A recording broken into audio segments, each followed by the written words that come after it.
Everyone, this is a personal update / rant for the 8th of November 2025.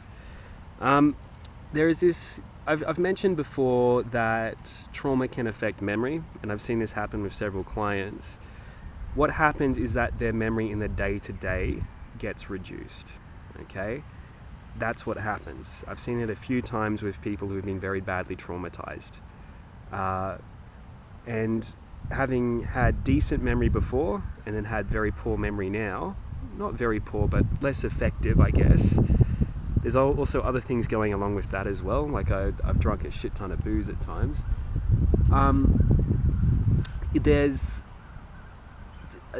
It's not something, you don't forget traumatic experiences, okay?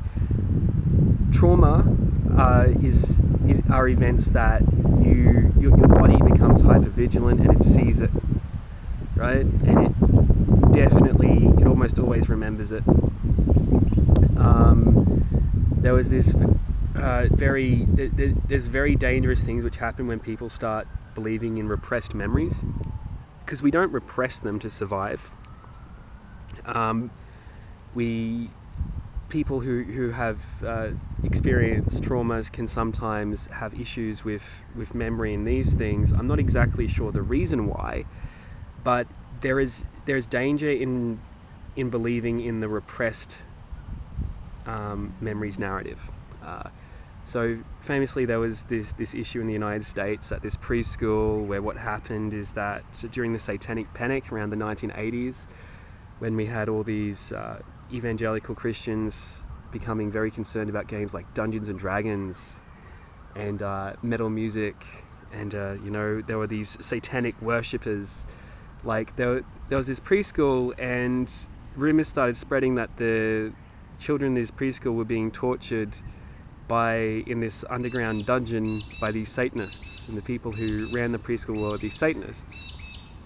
And what happened is that these children were talked to by these social workers who believed in this repressed memories narrative. And the idea is that if something really traumatizing happens to you, what will happen is that you will repress the memory so that you're able to get on with your life and you're not able to remember it anymore. Like as a defense mechanism, we intentionally forget things. That's not what happens at all. But what happened with these children is that these social workers, while trying to activate these repressed memories of these satanic worshippers torturing them, ended up creating false memories, because memory is something which is reconstructive. Now, don't ask me the specific evidence behind these things. This isn't something I'm going to hawk on about, because I haven't done enough research to say anything with too much confidence here. But because I have experienced a deterioration in ability because of trauma at different points in my life, I think I would be able to get back to something close to what I was like if I had enough stability around me to do that. But when this happens, like, I don't want my story to be used as a narrative for repressed memory, because I think it can be very dangerous believing in that kind of stuff. I think it is likely nonsense.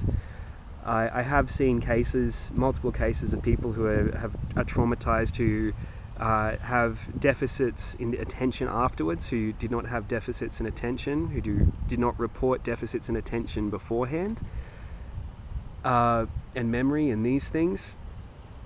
I think trauma definitely has an effect on cognitive ability, or at least it can, not in all cases. It's definitely going to have an effect on cognitive processes of some kind. But I do not want my case to be used as something to promote the narrative of repressed memories, because I think that can be quite dangerous. Memory is always a reconstructive process. We don't store memories as data files which get read. The way that we, it's memorized across a series of neurons when they are activated, they are activated in slightly different orders every time that they are remembered. And this process of reconstruction of memory means that the memories that we remember each time are slightly different. This is a reason why it's often very difficult to give accurate legal testimony. All kinds of different problems stem from this. So please do not use my story as a case of justifying a repressed memories narrative. Trauma does affect memory and cognitive ability, but we do not tend to forget traumatic experiences. The nature of trauma is that it's a learned experience. It's something that we're going to remember forever. It's there now. That's why it is traumatizing, right? Because we had a experience or experiences that we have learned and remembered and have caused changes in behavior in our everyday and changes in ability and these things. Okay?